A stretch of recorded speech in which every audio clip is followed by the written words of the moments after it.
Vous écoutez Tech Café, votre rendez-vous sur l'actualité des nouvelles technologies. Nous sommes le 28 mars 2023 et c'est l'épisode 315. Je suis Guillaume Vendée, podcasteur technophile enthousiaste et je vous dois une confession. Je suis tombé ce week-end sur les réseaux sociaux, comme probablement une bonne partie d'entre vous, sur des photos du pape avec une tenue hyper originale, avec une très grande robe façon doudoune. Et j'y ai cru. Oui, j'y ai cru pendant quelques minutes. Je me suis dit que l'église n'était plus cette institution rigide et austère qu'on nous présente souvent, mais qu'elle s'était sacrément mise à la page et vachement modernisée. Mais non, il s'agissait, vous l'avez compris, juste d'une image réalisée avec Midjourney, un mirage particulièrement convaincant, si on ne regarde pas dans les détails. Il m'a fallu pas mal de temps avant de comprendre et réaliser que je m'étais fait avoir et qu'il s'agissait d'une image générée par intelligence artificielle. Une manifestation de plus de la bascule à laquelle on assiste depuis l'été dernier dans le monde d'après. Quelque part, je me posais la question, et si le métavers, c'était finalement la réalité altérée par l'intelligence artificielle à tous les niveaux? Allez savoir, je me dis que l'église a en tout cas un coup à jouer, et si il développait vraiment la doudoune pensée par Midjourney. Après tout, on vous laisse y réfléchir. Inutile de dire, donc on va encore parler d'intelligence artificielle dans cet épisode, et pour ça, je retrouve celui qui a préparé savamment le conducteur de cet épisode, qui a fait une veille très complète et qui a des choses à dire à ce sujet, c'est Guillaume Poggiaspala. Salut Guillaume, comment vas-tu? Mais écoute, très bien, mais oui, toujours des choses à dire, c'est extrêmement bavard, désolé. Alors oui, c'est parce que oui, forcément on est bavard, on fait du podcast, mais aussi parce qu'il se passe tellement de choses tout le temps, semaine après semaine. News cette semaine, c'est un enfer. C'est captivant. J'adore. Merci avant tout, avant qu'on les aborde avec vous, à plusieurs personnes qui ont pris le temps d'aller ajuster leur soutien sur Patreon ou même s'inscrire pour la première fois. Alors tapis rouge à ceux qui se sont inscrits sur patreon.com/techcafé. Nicolas Roquet, Dominique Van Lendrich, je suis désolé si j'écorche ton nom de famille, FR, qui est une personne que je connais bien au travers des réseaux sociaux. Je vous invite d'ailleurs à aller jeter un coup d'œil à son blog. FR, ça s'écrit EIFFAIR.fr, c'est très bien écrit, très bien présenté, j'aime bien les blogs en plus. Johan Soulas, Maxime, Jérémy, Coatelen, Nutrix, merci beaucoup, vous avez été donc du coup très nombreux là à aller sur patreon.com/techcafé, merci beaucoup pour votre soutien. On rappelle à ceux qui connaîtraient pas que Patreon c'est une page et un site internet sur lequel vous inscrivez et puis vous acceptez de contribuer un petit peu à la hauteur de ce que vous pouvez selon les paliers disponibles pour financer le podcast et donc vous recevez en échange un flux du podcast sans la pub, et puis surtout l'immense honneur et privilège d'être cité en introduction des épisodes, mais également de contribuer à la pérennité de cette émission. Et puis j'en profite aussi pour citer un avis sur Apple Podcast qui a été déposé la semaine dernière, le 23 mars, par Félix l'humain. Ça s'écrit F-E-L'_X, Félix l'humain. Je pense qu'il doit avoir un chat qui s'appelle pareil peut-être. Il dit: au-delà d'un résumé de l'actualité tech très exhaustif, la réflexion et l'analyse derrière chaque étant en majuscule, nouvelles sont d'une profondeur rare. J'apprécie particulièrement votre recherche de vérité factuelle, comme des mini-documentaires sourcés qui évitent de tomber dans le piège marketing, je dirais même moi pour ma part de communication, des géants de la tech. Merci beaucoup pour votre travail désormais indispensable pour nourrir ma passion et ma veille technologique. Félix, tu peux pas savoir à quel point ça fait plaisir à lire. Je sais que Guillaume là qui écoute et qui découvre peut-être cet avis et qui passe pas mal d'heures à préparer les chroniques et les contenus éditoriaux des épisodes de Tech Café, et évidemment tout sourire et tout plaisir à l'écoute de cet avis. Donc évidemment, continuez à nous faire plaisir, continuez à faire plaisir à Guillaume Poggiaspala et rendez-vous sur Apple Podcast, sur Podcast Addict ou même aller déposer des petites étoiles sur Spotify. Et puis on vous rappelle que vous pouvez commenter sur techcafé.fr sur les articles qui accompagnent l'apparition des épisodes et discuter entre vous et avec nous sur Discord, techcafé.fr/Discord. Guillaume, sans autre forme de procès, on va forcément beaucoup parler d'IA, ça concentre énormément du contenu des épisodes. À défaut de se rappeler au Nucléaire Café, on pourrait un jour imaginer, pourquoi pas, si on était suicidaire d'un point de vue référencement de podcast, se renommer en Intelligence Artificielle Café. Et évidemment, c'est pas du tout à l'ordre du jour, vous l'avez compris, mais quand même, on a quelques petites choses à aborder qui sont pas d'intelligence artificielle. Tu voulais évacuer ça un petit peu comme un apéritif, j'ai l'impression, dans une première rubrique, Guillaume, et tu t'es penché notamment sur quelqu'un qu'on connaissait bien du temps de Twitter, qui est Jack Dorsey. C'est celui qui a quelque part créé Twitter, qui a été le CEO, mais qui est sur d'autres projets maintenant. Il faut qu'on en parle un petit peu, Guillaume. Écoute, on va faire une petite rubrique sans IA, tu sais, voilà, pour le goût, pour changer un petit peu. Tu vois, bon, elle va pas durer très très longtemps, rassurez-vous, enfin quand même. Si on commençait effectivement par une histoire amusante à propos de Block et de Jack Dorsey. Parce que qu'est-ce qui devient Jack, en fait? C'est vrai, ça, hein, après qu'il ait pris la route. Ben, on sait qu'il est plus PDG de Twitter depuis un moment, et que bon, même quand il était encore, le board le trouvait désengagé. Il avait la tête ailleurs, en particulier dans sa boîte, hein, Square, devenu Block en 2021, dont il est d'ailleurs devenu, comme il le dit lui-même, le Blockhead.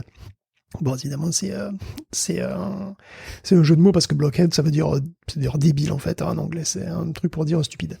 Donc Square est devenu Block pour passer dans la dimension, voilà, numéro Web 3 à terme, hein, évidemment. Mais un temps, Block d'ailleurs même voulait créer une sorte de système ouvert pour faciliter les minages de Bitcoin. Je sais pas trop où ça en est.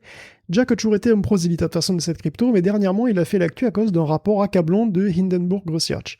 Alors qui c'est cela? Ben, ce sont des short sellers. Donc en fait ils gagnent de l'argent en pariant à la baisse sur un titre particulier. Donc tu peux parier. Et ils sortent des articles qui démontent des entreprises, donc du coup ça donne du crédit à leurs investissements. Et c'est ça le truc, c'est que tu peux short seller, tu vois, tu peux parier comme ça si tu le sens, tu sens qu'une boîte est un petit peu molle du genou, ben voilà, tu vas parier dessus à la baisse, et si t'as raison, tu peux gagner pas mal d'argent. C'est pas très gentil de parier sur le malheur d'autrui, mais eux, ils vont carrément plus loin, puisque quand ils sentent qu'une boîte a une faiblesse, ils enquêtent dessus, comme des journalistes, mais ils le font pas pour la gloire ou pour le Pulitzer, ils le font pour l'argent, pour beaucoup d'argent même. Et du coup, ils le font plutôt bien, et ils prennent leur temps. Donc là, ils ont quand même passé 2 ans à éplucher les dossiers sur Block, et le résultat est pas très flatteur, mais pour eux, c'est peut-être un jackpot, hein, si j'ose dire, parce qu'ils en sont pas à leur coup d'essai, ils ont déjà grillé Nikola et Lordstown Motors, et les enquêtes qui ont suivi, les enquêtes donc voilà de justice qui ont suivi, leur ont donné raison. Donc en gros, ce sont des prédateurs qui tentent d'achever leur proie. Donc le rapport est très long. On peut résumer le tout en disant que Block a de très gros problèmes de fraude. Donc il est pas très regardant, si tu veux, il semble assez facile d'avoir une carte bancaire au nom d'à peu près n'importe qui, Donald Trump, Elon Musk ou Jack Dorsey lui-même en fait. Hindenburg a même publié une photo d'une magnifique carte Visa au nom de Donald J. Trump. Donc bon, au-delà de ça, il faciliterait aussi la fraude à grande échelle via son app. Par exemple, l'État du Massachusetts aurait dû faire 69 000 oppositions à la banque qui est derrière l'appli, voilà, qui gère tout ça, et donc ça concernerait des arnaques au chômage en réalité. C'est quand même beaucoup, hein. C'est beaucoup plus que pour d'autres banques qui sont pourtant bien plus grosses, et en fait ça concerne aussi plusieurs États. Donc en gros, Block est dans le laisser-faire, voilà, même quand on lui fait remarquer qu'il y a un problème. Donc il contrôle peu ou mal, et le département antifraude, je sais pas, peut-être qu'il a été optimisé par Elon Musk, donc voilà, il marche pas très bien. Hindenburg insiste aussi sur la com un petit peu particulière de Block, puisque Dorsey s'est vanté d'être cité dans des chansons par plein de rappeurs, et bon, tu sais que les rappeurs, ils aiment bien toujours être un petit peu gangster, tu vois, être un petit peu ghetto, et donc ils se vantent eux-mêmes d'être des arnaqueurs, donc du coup ça donne une association d'images qui est un petit peu étrange. Alors, vraie arnaque ou pas, c'est moins clair dans le cas des rappeurs, mais bon, Block évidemment menace d'attaquer Hindenburg Research en retour, en justice. Bon, il va y avoir du sang, hein. Moi je sais pas si Dorsey en sortira grandi. Ce qui est sûr, c'est que l'action de Block a dévissé le 23 mars, hein. Elle est passée à $58 alors qu'elle était à 77 le jour d'avant, donc je suppose que les short sellers ont déjà gagné de toute façon. Je voudrais juste être sûr de bien avoir compris ce service. C'est vraiment une banque ou est-ce que c'est un service de crypto, Guillaume? Je voudrais vraiment. Non, c'est un service de paiement. Service de paiement en ligne et sur mobile aussi, mais c'est pas particulièrement spécifiquement crypto, non. Et ce qui est assez intéressant, je trouve, c'est qu'à partir du moment où tu fais du paiement aux États-Unis, bon, dans à peu près n'importe quel pays occidental, bon, même oriental, j'imagine. En fait, dans plein de pays, t'es un petit peu encadré quand même. T'as quand même normalement besoin de montrer un petit peu patte blanche. T'as de la régulation qui surveille un petit peu ce que tu fais. Et en l'occurrence, je trouve ça dingue si jamais c'est avéré qu'il y ait autant d'éléments frauduleux. Ça démontre aussi le fait qu'il y a des trous dans la raquette sur la réglementation et la régulation des secteurs des paiements, notamment aux États-Unis. Mais bon. Très bien, merci pour ce point d'actualité autour du projet de Jack Dorsey. En attendant, on va aller regarder un sujet qui a pu honnêtement faire rire quand on l'a suivi et en même temps qui fait très peur, je trouve. C'est l'audition du big boss de TikTok auprès de la Chambre des représentants, si je dis pas de bêtises, aux États-Unis. Le pauvre s'est fait auditionner, mais il s'est fait démonter. Les questions étaient ubuesques. Je sais même pas si les questions attendaient des réponses, Guillaume. Ben ouais, Shu, alors il s'appelle donc Shu Chi-Chu. Il est PDG de TikTok et il est passé devant le Congrès, il me semble, et je pense qu'après il a dû partir en talasso, se faire masser parce que ça avait vraiment pas l'air agréable, hein. Il fallait l'évacuer un petit peu après. Hein. Donc, alors il a quand même réussi à créer une union transpartisane contre lui, ce qui est une prouesse. Il avait déjà mouillé le maillot, pourtant, pour défendre TikTok, il avait payé le voyage d'influenceurs à Washington, il était apparu sur son réseau, dans une vidéo où il demandait de laisser plein de commentaires, comme une démonstration de force, d'à quel point son service manquerait aux dizaines de millions d'utilisateurs américains. Mais il faut bien le reconnaître, avant même qu'il ouvre la bouche, à peu près tous les membres du Congrès étaient déjà convaincus que TikTok était à la solde du gouvernement chinois et qu'il est un espion sous couverture. Pourtant, Xu lui-même est singapourien. Il a étudié en Angleterre, il a tenté d'insister sur le fait qu'il n'était pas chinois.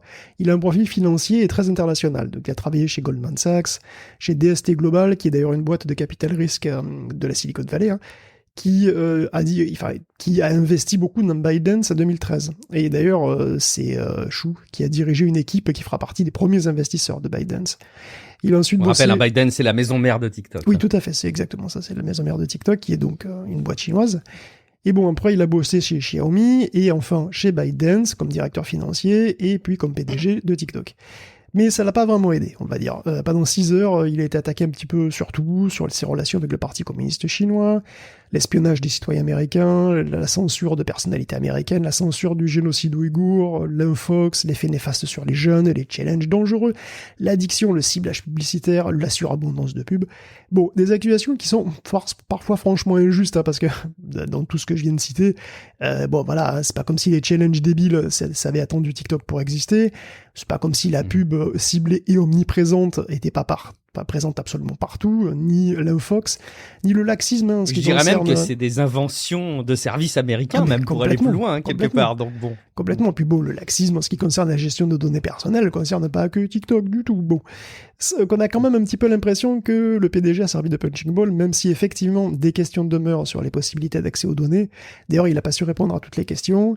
Et bon, nous, c'est vrai qu'en tant que podcast tech, lambda, on n'est pas en mesure de dire à quel point les accusations d'espionnage sont vraiment fondées factuellement, à quel point c'est étayé par des dossiers, des agences de renseignement, des informations qui peuvent tout à fait être non publiques, bien entendu. Mais c'est vrai que ce qu'on peut dire, c'est que, bon, d'un côté, déjà, les Américains ne sont pas les derniers pour espionner les gens, à l'intérieur de leurs frontières et à l'extérieur. On se souvient quand même des révélations de Snowden, et de l'affaire Prism. Est-ce que ça a fondamentalement changé en 10 ans ? C'est pas clair du tout. Et on se souvient d'ailleurs, il y a aussi 2 ans du scandale CryptoAG. CryptoAG, qui n'est pas du tout une boîte crypto, c'est une boîte de chiffrement en Suisse, qui en fait appartenait à la CIA et au renseignement allemand. Et donc en fait, ça leur a permis d'espionner des dizaines de pays pendant 40 ans. Mais d'un autre côté, il n'est pas non plus question de mettre les deux camps au même niveau. Je veux dire que le Parti communiste chinois, disons, s'implique beaucoup plus dans la vie et la gouvernance des entreprises privées qu'à l'Ouest. Et l'armée est aussi une source de financement beaucoup plus importante pour le secteur privé aussi. En ce qui concerne le renseignement, c'est même plutôt strict. Si une agence de renseignement, demande à Google, ou même si une agence gouvernementale demande des renseignements à Google, Google peut contester, puis il faut un mandat, tout ça. En Chine, c'est pas une option, tu dois pas dire non, c'est pas une option, dire non. Je suis pas spécialiste en droit, je lis pas le chinois, c'est vrai, mais si on en croit tout simplement Wikipédia, et ce qu'elle dit de la loi qui régit le renseignement en Chine, tout Chinois doit, où qu'il soit, souscrire aux demandes d'information, aider dans la mesure de son possible à obtenir les renseignements, et le faire secrètement, ne pas le divulguer. Ça, c'est l'article 7, et l'article 10 d'ailleurs pour l'aspect international. Donc en théorie, Chinois à qui le parti demande des renseignements, même s'il est aux États-Unis ou à Singapour, il devra les fournir, et ne pas divulguer qu'il les a fournis. C'est ce qui rend nerveux, je suppose, un petit peu les Américains, les Occidentaux en général, même dans le cadre du projet Texas. En particulier, par contre, à quel point TikTok est vraiment une menace concrètement, dans le sens où il pourrait fournir plus d'infos à la Chine qu'elle ne pourrait déjà très facilement en obtenir par d'autres moyens, voire tout simplement en allant sur Internet avec les données publiques qu'il y a déjà. Honnêtement, j'en sais rien. Il y a quand même cette histoire d'espionnage de journalistes qui est toujours en procès, même si le personnel en question a été renvoyé depuis. Bon, évidemment, c'est très difficile tout ça d'en discuter de manière plus approfondie que ça, mais c'est vrai que ce qui est certain, c'est que si on avait un idéal de web mondial ouvert, d'accès universel à l'information, c'est quand même franchement désolant. Quand Facebook et Twitter ont été bannis de Chine, on a parlé de Splinternet. Et aujourd'hui, la fracture ne fait que s'ouvrir de plus en plus. D'autant que TikTok n'a rien de spécial. Je veux dire que toutes les applications d'origine chinoise sont concernées maintenant. Les Shein, les Temu, c'est pareil. Et d'ailleurs, il y a plein d'autres applications moins connues qui se précipitent pour créer des antennes en Occident ou en Europe pour apparaître moins chinoises et essayer de passer sous les radars. Mais bon, c'est vrai que c'est désolant, et on pourrait imaginer mieux, on pourrait forcer, par exemple, on pourrait pousser à l'ouverture, à la transparence, tu vois, de TikTok, et de tout le monde, en fait, pour le coup. De tout le monde, de toutes les plateformes. Non seulement il y aurait l'enjeu de stocker les données localement, mais aussi l'ouverture pour qu'on puisse à tout moment vérifier que tout va bien, etc. Mais finalement, tout ça, c'est pas ce qui s'annonce. Ce qui s'annonce, c'est que tout va rester opaque, comme d'habitude, et que on va lutter contre la Chine en faisant finalement comme elle, c'est-à-dire en interdisant.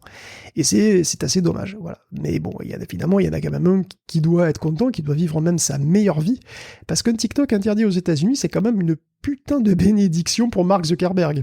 Je pense qu'il a regardé l'intégralité des 6 heures en slip en dégustant plusieurs bouteilles de Chardonnay. C'est fort possible. Ce qui est terrible, Guillaume, je trouve, dans cette audition, c'est que les questions, comme tu l'as survolé, en fait, sont assez légitimes. Les thèmes qui ont abordé sur le fond de l'intention sont légitimes. La dangerosité, le caractère addictif, qui reste à être prouvé sur le plan éventuellement médical ou sociétal. C'est des vraies belles questions, comme tu le dis, la transparence sur le fonctionnement, la conservation des données. Dans quelle mesure est-ce que ça sert à une forme d'espionnage ou d'intelligence? Tout ça, c'est des vraies bonnes questions. Mais la manière dont ça a été posé sous un angle mitraillette de questions sans attendre en n'ayant aucune volonté d'écouter la réponse, fait que du coup ça dessert presque l'intention, et c'est un petit peu ce qui est dommage. J'ai l'impression quand même que c'est la conclusion à laquelle arrivent toutes les personnes qui ont pu observer un petit peu ce sujet-là, mais je sais pas ce qui va se passer d'un point de vue politique. J'ai l'impression qu'ils sont très satisfaits de cette audition et que ça va permettre de cautionner une action. On se dirigerait peut-être, pourquoi pas, sur un bannissement de TikTok aux États-Unis. Moi, ça me paraît assez dingue, ce serait un précédent incroyable, mais ça en prend la direction quand même. Parti comme c'est parti, ça devient complètement envisageable. Après son audition musclée, d'ailleurs, comme tu le dis, le patron de TikTok a reçu une vague de soutien populaire sur les réseaux sociaux. Parce que par contraste, Chou passe pour le gentil. Chou, il est tout chou. C'est le bon gars injustement malmené, tu vois. Alors évidemment, TikTok voudra en profiter pour créer un élan populaire, parce que ça va ça va avoir un quelconque impact politique. C'est assez peu probable, je pense. Mais donc, en gros, il reste 2 solutions. Soit TikTok est revendu par ByteDance à une boîte américaine, et devient donc de fait totalement américaine. C'est ce que veut l'administration Biden, clairement. Elle exhorte le réseau social à le faire, et on reviendrait finalement à la situation de 2020 sous Donald Trump. Sinon, TikTok devra dégager du territoire, purement et simplement. Et après, il y a eu cette troisième voie, c'est ce fameux projet Texas de TikTok qui consiste à migrer toutes les données sur des serveurs américains isolés, mais ça ne semble plus suffire, parce que finalement, même si les serveurs sont aux États-Unis, un serveur, un data center, c'est connecté à Internet. Il faudra le surveiller en permanence pour vérifier que tout se passe comme prévu. L'éventualité d'une vente, je vous le cache pas, c'est très compromis, parce que la Chine ne le voudra sans doute pas. Et c'est pas seulement pour embêter le gouvernement américain, en fait, ça pourrait rentrer dans le cadre d'une loi chinoise sur les exportations de technologies. En particulier, depuis fin 2020, les intelligences artificielles font désormais partie des technologies dont l'exportation est contrôlée. Or, ByteDance utilise des algorithmes de recommandation très avancés, qui utilisent du machine learning, et qui pourraient être couvertes par cette loi. Et d'ailleurs, le ministère du Commerce chinois pourrait s'opposer à cet export de technologie, et Xu Jueting, le ministre, a explicitement dit que la Chine s'opposera à la vente. Donc la solution qui reste, c'est l'interdiction. Je sais que c'est difficile à croire, mais ça devient une réelle possibilité, non seulement aux États-Unis, mais aussi potentiellement ailleurs, parce qu'on note quand même un durcissement assez net en Europe. En France, les fonctionnaires d'État sont interdits d'applications récréatives, et de TikTok en particulier. Ça concerne les mobiles fournis par l'État, pas les mobiles privés, rassurez-vous. Mais quand même, ça concerne un petit peu toutes les applis étrangères, d'ailleurs, même WhatsApp et Snapchat. Donc TikTok est indésirable à la Commission européenne aussi, dans certains autres pays d'Europe, comme le Danemark, par exemple, entre autres, probablement. Alors, TikTok sera-t-il banni en France? C'est très tôt pour le dire, mais il est possible qu'une éventuelle interdiction pourrait venir du niveau européen, parce que s'il est effectivement viré des États-Unis, ça pourrait avoir une influence importante, parce que depuis la guerre en Ukraine, il y a un rapprochement vraiment sensible entre les pays de l'OTAN. Si les US décident de virer TikTok parce que c'est un risque stratégique, ça serait un petit peu étrange de voir ses alliés continuer à l'utiliser, tu vois. Donc il est possible que TikTok et ses 15 millions d'utilisateurs en France deviennent une victime collatérale de ce nouvel ordre mondial qui est beaucoup moins mondialisé du coup. Ouais, et qui est très cloisonné, effectivement, enfin qui se cloisonne de plus en plus entre des grands pôles qui se polarisent en fait à travers le monde. Je voulais en glisser juste un mot un petit peu plus tard parce qu'on parlait d'Infox, mais en fait je trouve que c'est beaucoup plus pertinent d'en toucher un mot ici. Juste pour dire qu'il y a des changements qui sont prévus sur Twitter le 15 avril. Là, ça a été annoncé par Elon Musk pour dire que désormais les tweets qui apparaissent dans l'onglet pour vous, qui s'affiche un peu par défaut sur Twitter maintenant, qui ne sont pas forcément les tweets des personnes auxquelles vous êtes abonné, mais les tweets des personnes que Twitter considère comme étant intéressants pour vous. Eh ben, a priori, seuls des tweets qui émanent de comptes qui sont certifiés, enfin en tout cas qui ont une coche bleue, apparaîtraient dans cette recommandation pour vous. Ça en dit long parce que je suis pas certain que les gens auront beaucoup le réflexe d'aller dans l'onglet abonnement pour substituer ce comportement par défaut. Et je pense que ça va encore plus accentuer une dérive dans l'information qu'on va pas reprendre, mais qui est assez dingue sur Twitter. Et oui, au passage, le fait de répondre au sondage aussi, hein, ça va être réservé uniquement aux personnes qui ont un compte certifié. C'est génial, Twitter devient de plus en plus épanouissant. Au passage, Guillaume, pour conclure un petit peu cette rubrique, et on parlait évidemment beaucoup de la polarisation et des affrontements sur le terrain stratégique du numérique entre les États-Unis et la Chine, et en tout cas de manière générale entre l'Occident et l'Orient. Et il y a un pôle qui est en train de se dessiner avec notamment il y a un rapprochement quelque part stratégique là aussi entre la Chine et la Russie. Ben oui, pour illustrer donc ce nouvel ordre mondial, on peut tout simplement citer le vœu commun de la Russie et de la Chine en matière de coopération stratégique, puisque Xi Jinping et Vladimir Poutine se sont rencontrés la semaine dernière. Ils sont les meilleurs amis, hein, ça y est, les meilleurs amis du monde, c'est officiel. Donc ils approfondissent le partenariat stratégique complet de coordination dans la nouvelle ère de la République populaire de Chine et de la Fédération de Russie. Enfin, entre les deux, voilà.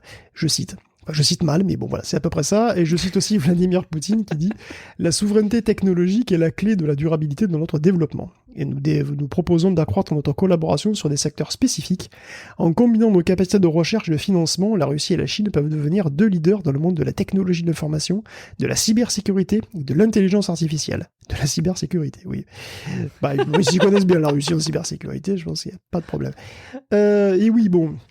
Je sais, d'ailleurs, ça fait déjà 2 mentions à l'intelligence artificielle dans une section qui n'aurait pas dû en contenir. Je m'en excuse, mais c'est vraiment difficile d'éviter le sujet. Il faut être un ninja pour éviter le sujet, pour esquiver le sujet. En ce moment, c'est difficile. Mais bon, voilà, la Russie et la Chine veulent resserrer donc leurs liens sur le plan tech. Et c'est pas une surprise, hein, on parle régulièrement de toutes les tentatives américaines pour les isoler technologiquement.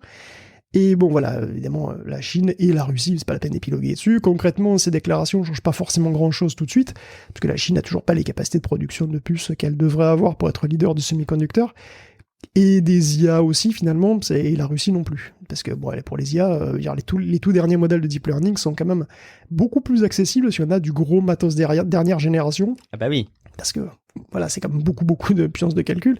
Donc pour le moment, seul l'Occident possède les trucs top niveau. Bon. Le but à terme, évidemment, c'est d'avoir une autosuffisance technologique pour le bloc de l'Est. À quelle échéance? Bon, évidemment, on ne sait pas, c'est toute la question. En tout cas, ce sommet Chine-Russie consomme toujours un peu plus le divorce Est-Ouest, et bon, ça va pas non plus faire les affaires de TikTok.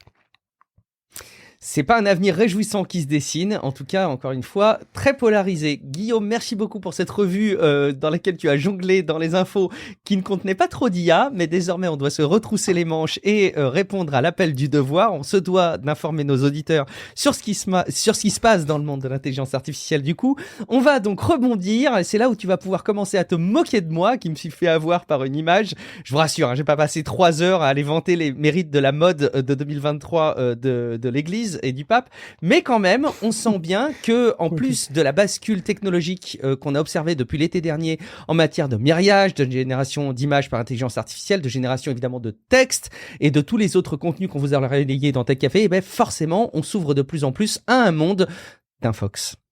Bon, écoute, on parlait du sommet Chine-Russie, ça a été l'occasion aussi de voir circuler quelques myriages comme ça en balade, dont une photo qui montrait Poutine à genoux devant Xi Jinping. Et c'est un fake assez grossier en réalité, hein, qui a reçu un fact-checking du journal Deutsche Welle, carrément, Le contexte est d'ailleurs pas du tout crédible, parce qu'il n'y a pas vraiment besoin d'être aussi théâtral hein, pour faire acte d'allégeance, au pire.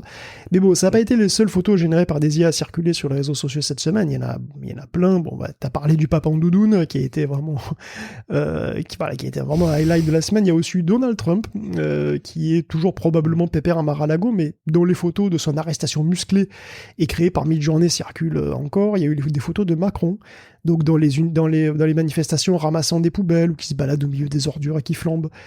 Tous ces clichés sont faux, ça se voit plus ou moins bien. En réalité, certains sont un peu trop stylisés et ça se voit parfois des détails étranges, hein, comme des proportions bizarres ou des éléments qui ont fusionné les uns avec les autres, mais dans l'ensemble, surtout si on ne fait pas particulièrement attention, on regarde un petit peu comme on regarde d'habitude en fait les photos dans les news, c'est-à-dire très rapidement, elles sont quand même vraiment très convaincantes. Et elles n'ont pas toutes été créées dans le but de faire de la désinformation. Les images de Macron, par exemple, elles n'avaient pas l'intention de tromper. Les internautes expérimentent avec des nouvelles versions des logiciels et parfois même ils s'inquiètent eux-mêmes dans leur post, ils s'inquiètent eux-mêmes du fait que c'est vraiment bluffant, quoi.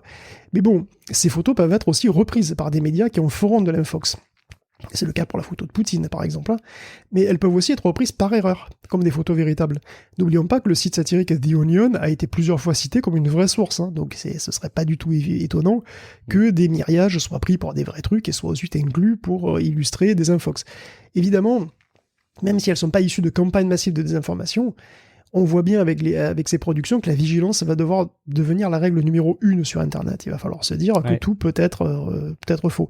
Et c'est d'autant plus vrai que GPT-4 semble particulièrement doué et enclin à faire de la désinformation. Alors c'est pas moi qui le dis, c'est NewsGuard qui l'affirme, test à l'appui. Alors qu'est-ce qu'il a fait ? Il a juste demandé, hein, il suffit de demander avec ces nouveaux trucs, hein, donc il a juste demandé de produire 100 textes de désinformation sur tous les sujets, donc d'une part à ChatGPT et d'autre part à GPT-4. Donc voilà, les deux derniers, on va dire, et le plus avancé, celui d'avant.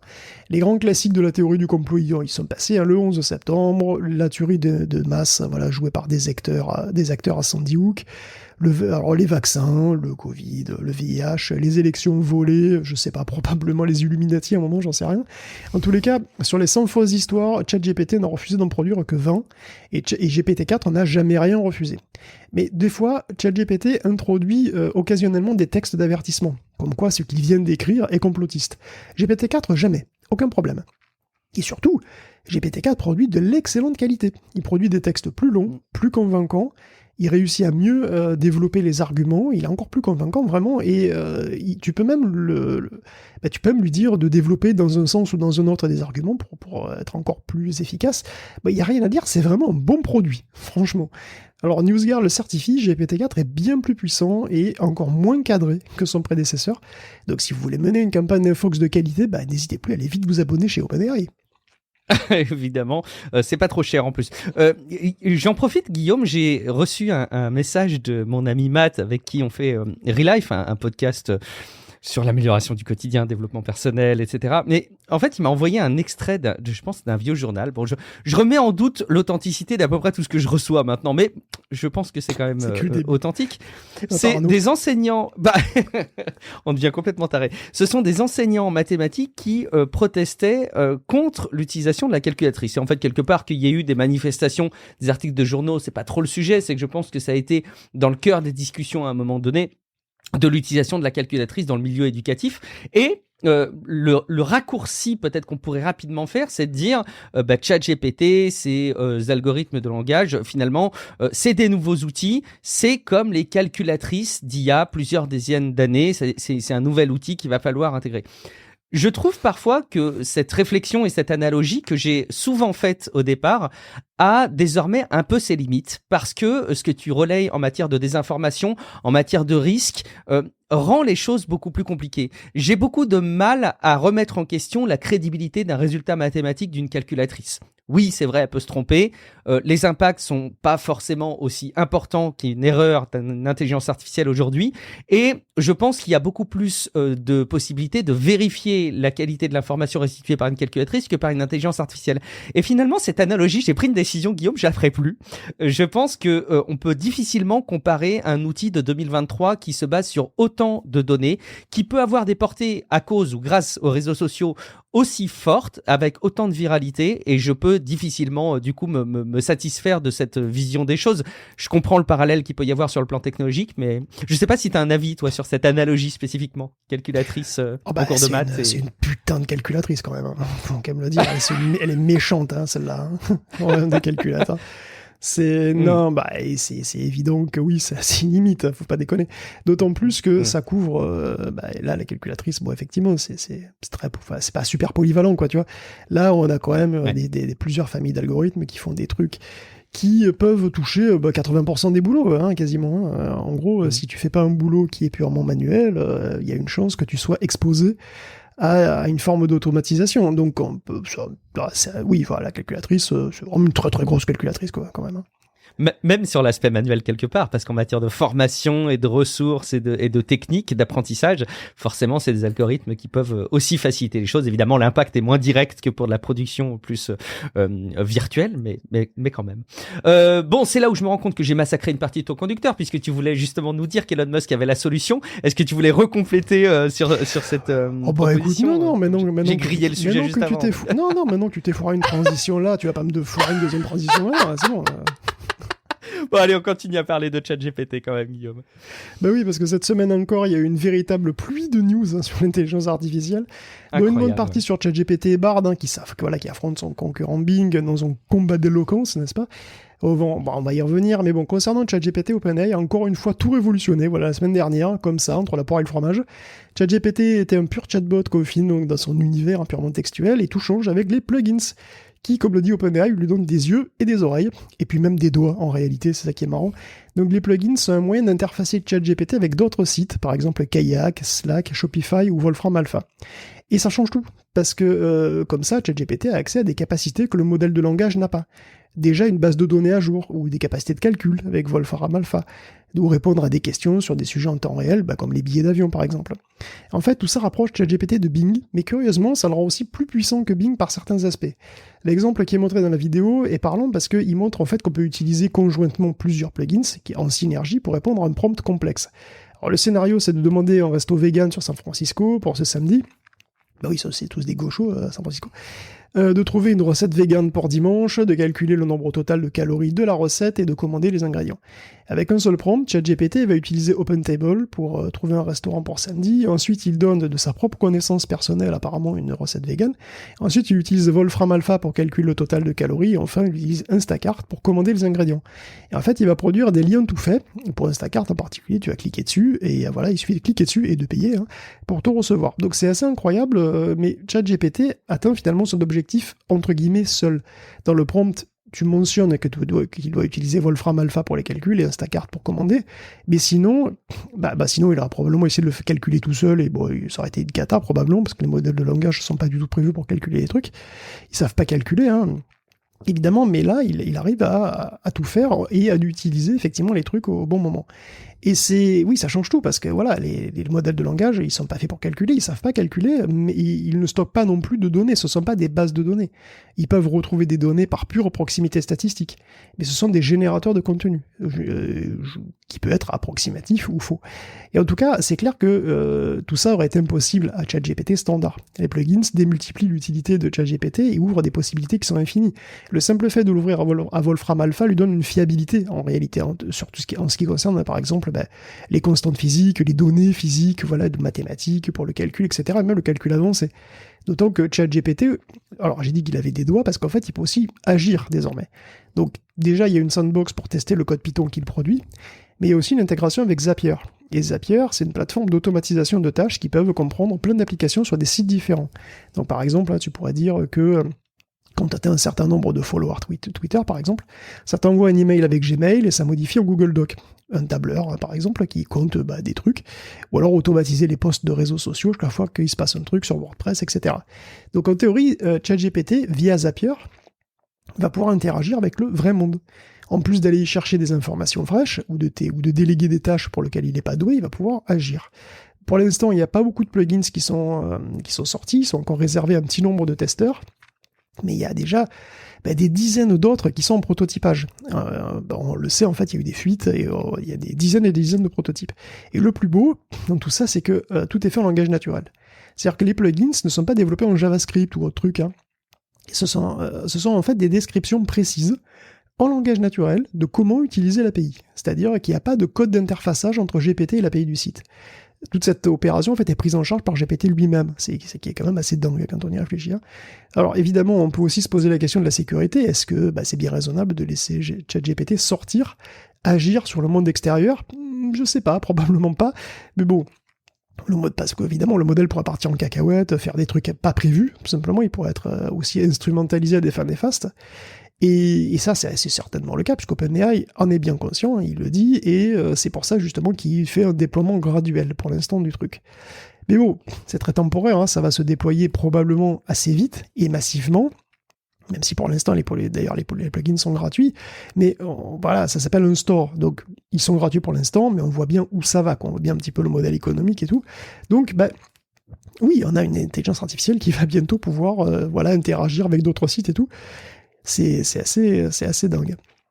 Ce fonctionnement par briques me rappelle la manière, quelque part on peut faire l'analogie pour bien comprendre, mais les bibliothèques pour du code, pour développer, hein, quand on fait un include d'une bibliothèque, quelque part c'est un peu la même logique. Tu sais que en prenant connaissance de tout ça, j'ai commencé à me dire, je ne pense pas de mémoire en 10 ans de podcast, ça fait, tu sais, vieux de la vieille quand on dit ça, ça fait vieux briscard, mais en 10 ans de podcast, je crois pas avoir eu autant le sentiment qu'il pouvait y avoir des changements aussi profonds en suivant l'actualité ces dernières semaines, et notamment là, avec ces briques, quelque part, pour moi, c'est encore un autre monde qui se rajoute. Je me sens quelque part même un peu dépassé par tout ça, à titre perso, pour tout te dire. Je comprends ce qui se passe, mais je sens bien qu'il y a un virage que moi, à titre personnel, dans mon quotidien, je n'ai pas pris par rapport à ces services-là. Je suis estomaqué par ce qui se passe. Et quelque part, cette logique de briques, aujourd'hui, oui, effectivement, c'est quelque chose d'assez commercial, quelque part, dans son approche, mais on va très, très vite pouvoir imaginer des modèles de langage qui vont aussi s'ouvrir à des briques comme ça, qui vont pouvoir personnaliser, affiner les usages, que ce soit pour sortir de l'information, pour en faire rentrer. Je suis à la fois passionné et terrifié de la vitesse à laquelle ça va. Parenthèse terminée, continuons du coup à nous faire peur, Guillaume, et allons plutôt du côté justement des codeurs. Là, c'est très concret, c'est Copilot de GitHub. Ah oui, mais alors une des grosses surprises, moi, en ce qui concerne les modèles de langage, enfin un des trucs qui moi m'a le plus surpris, ça a été de constater qu'ils pouvaient coder, en fait, de voir qu'ils pouvaient sortir du code fonctionnel, quoi. Ça m'a Tu as vu que la première application écrite par ChatGPT a été mise en ligne sur les stores, une application assez simple, mais quand même. Ah, mais c'est incroyable. Mais GPT-4 est même capable de coder de A à Z un Pong fonctionnel ou même un petit jeu 3D. Enfin, c'est n'importe quoi, je m'en remets pas. Et donc l'assistance au codage devient un débouché important, finalement, des intelligences artificielles. Ouais. On sait que GitHub a déployé son Copilot et qui est déjà capable de produire tout seul des petits bouts de code fonctionnels, mais ça va aller beaucoup plus loin. Et plus loin, donc déjà, il y a un truc qui s'appelle Copilot X, c'est le nom de la vision et probablement du produit, hein, de la vision un petit peu plus de long terme pour GitHub, qui vient d'accueillir sa propre version de ChatGPT, en quelque sorte. C'est que Copilot X se présente sous cette forme. C'est un chatbot qui est là, hein, c'est une boîte de dialogue, toujours là, non seulement pour écrire des codes de plus en plus longs et de plus en plus complexes, mais aussi pour répondre à des questions contextuelles. Donc le truc, c'est vraiment un assistant qui peut expliquer des bouts de code que tu sélectionnerais, qui peut débugger ces morceaux de code, qui peut y trouver des vulnérabilités, qui peut répondre à toutes les questions en programmation. C'est plus besoin d'aller sur Stack Overflow, quoi. J'hallucine. Et il sera même disponible en ligne de commande pour t'aider avec la syntaxe des commandes ou pour créer des scripts. Il sera intégré à Visual Studio, mais à terme aussi à d'autres environnements. Et tout ça utilise GPT-4. Alors, pour les parties où il faut du code long et complexe pour avoir une certaine forme de grosse qualité, on va dire qu'il utilise GPT-4. Et là où il faut de la vitesse, de la réactivité, il utilise Codex, qui est beaucoup plus petit. Donc, Copilot, ça semble être la marque qui va désigner un petit peu toutes les IA utilisées par Microsoft, puisque c'est aussi ce dont on avait parlé sur Microsoft 365. Donc c'est un petit peu l'assistant. Le nom est cool au passage, je trouve. Moi, je trouve que c'est bien trouvé. Pour le message que ça donne. Moi je trouve que c'est très bien trouvé. Le but c'est d'avoir un équivalent d'assistant vraiment pour tout, quoi, hein, et qu'il soit toujours disponible, super compétent. Et au-delà, c'est mieux que Clippy. C'est mieux que Clippy, c'est vrai, c'est un peu moins mignon, mais c'est peut-être mieux trouvé. Bon, en tout cas, ChatGPT semble aussi devenir un candidat à être un copilote de toute ta vie, hein, puisque les nouvelles applications ne finissent pas d'apparaître chaque semaine. Là, il y en a encore eu. Bon, là, alors, quelques exemples en vrac. Yaku, le Twitter indien qui intègre ChatGPT pour t'assister dans la publication de posts sur le réseau. Voilà, tu dis Yaku ce que tu veux poster, et Ku écrit, il postera d'ailleurs ton message, enfin, c'est vraiment ton message, voilà, le but c'est de créer des déclencheurs pour t'encourager à poster toujours plus, même quand tu sais pas vraiment quoi dire, ou que t'es pas sûr de comment le dire. Voilà, poster toujours plus. Bon, évidemment, c'est ce dont tous les tweeters du monde ont besoin, évidemment. Autre sujet avec GPT, c'est qu'il va faire sa station de radio. Enfin, il peut faire des stations de radio. Ça s'appelle Radio GPT. Et oui, Radio GPT, c'est une plateforme de création et de gestion de radio qui a été créée par une boîte qui s'appelle Futuri. Donc la première station GPT va se lancer à Cleveland. Le but, c'est de scanner les réseaux sociaux, déjà, pour voir un petit peu le mood du moment, ce qui fait le buzz. Tu en tires un script pour la journée, qui est ensuite animé par un chatbot, basé sur ChatGPT. Et donc, qui va faire des personnalités virtuelles, quelque part, que ChatGPT fera parler. Et tout ce qui tourne autour sera aussi automatisé. Des posts sur les réseaux sociaux, les conversions en podcast, les posts sur les blogs, etc. Bon.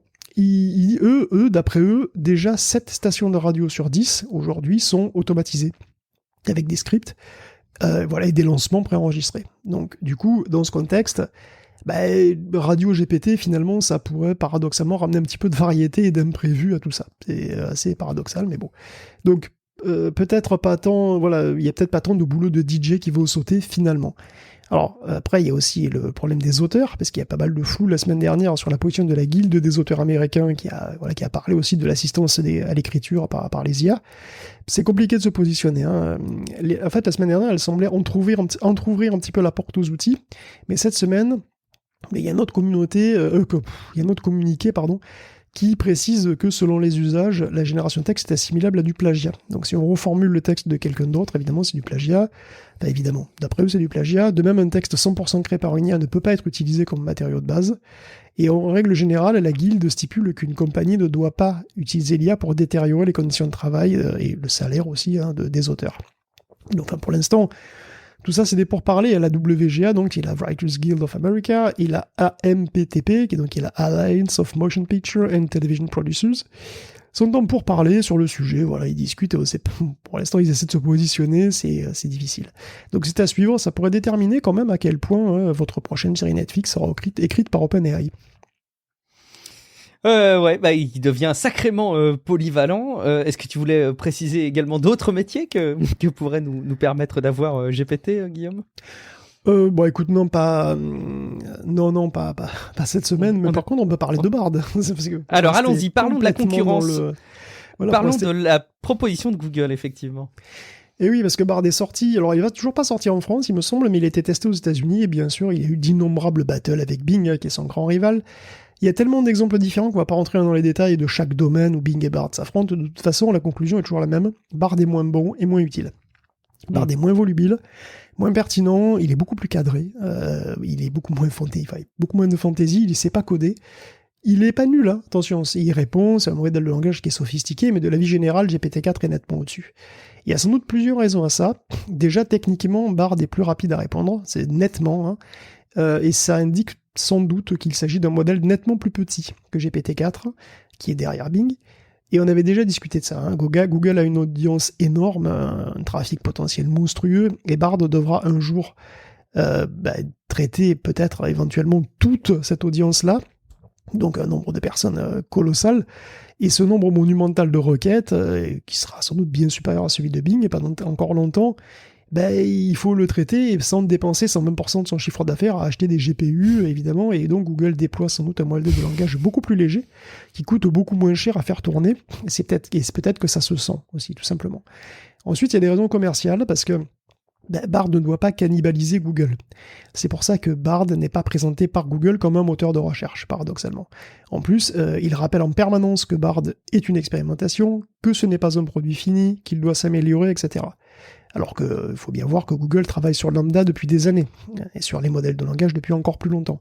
Mais le but, c'est aussi de ne pas faire de concurrence frontale avec son propre gagne-pain, et c'est pour ça que Bard présente des boutons Google It, chargés sur Google, tout le temps.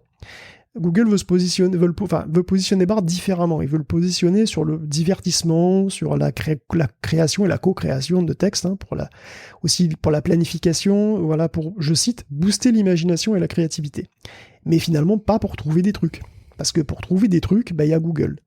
Et le souci, c'est que tu choisis pas vraiment comment les gens vont utiliser ton outil, ni ce qu'ils vont en attendre. Surtout quand il s'agit d'une boîte de texte dans laquelle, d'habitude, on fait effectivement des recherches, quoi.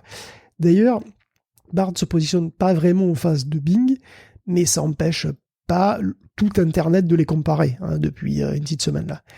Alors, c'est naturel. C'est naturel. Bon, donc, après tout ça, pourtant, étrangement, je me surprends à être plutôt du côté Google. Je sais que ça paraît un peu étrange, mais perso, j'ai toujours été T'es toujours du côté du challenger, Guillaume. Mais c'est bien comme sûr. ça, c'est dans ta nature. Oui, mais bien entendu. Et du côté des perdants, donc c'est ça. Donc... non, mais dis-le. Non, challenger, voyons. Enfin bon, donc toujours est-il que j'ai toujours été un petit peu dubitatif en ce qui concerne la pertinence des modèles de langage comme moteur de recherche. Je suis pas le seul d'ailleurs. Il y a Emily Bender aussi, qui est de l'Université de Washington, qui pense que c'est pas une bonne idée, qui avait écrit il y a plusieurs articles là-dessus. L'argument de base, c'est que fondamentalement, un modèle de langage, c'est une machine probabiliste. Donc on est dans le flou, on est dans du texte probable. Mais c'est pas ce qu'on veut quand on fait une recherche. Moi, je veux pas savoir si Georges Pompidou, il est probablement né en 1911, tu vois, ou en 1912. Je veux pas savoir si l'uranium, il a dans les 92 protons, tu vois. Je veux être sûr que tel mec, il est mort de telle manière en telle année. Moi, je veux des faits, tu vois. Et perso, j'aime pas un perroquet stochastique. Moi, j'aime pas trop le flou quand je fais des recherches. Et du coup, j'ai un petit peu toujours j'ai un petit peu toujours cette retenue, effectivement. Donc, un truc que j'apprécie particulièrement chez Bard, vraiment, je trouve, c'est les 3 brouillons. Parce que quand tu poses une question à Bard, il génère 3 réponses. Et c'est une super idée. Parce que quand tu donnes une seule réponse, c'est sous-entendu que c'est la réponse. La réponse. C'est vrai. Tu vois, en plus, tu viens de Google, ça vient du grand Google. Donc, si c'est la réponse de Google, psychologiquement, ça lui donne vachement de poids. Tu vois, ça doit être vrai. Mais en fait, un modèle de langage, ça peut donner une infinité de réponses. Une infinité de réponses à la même question.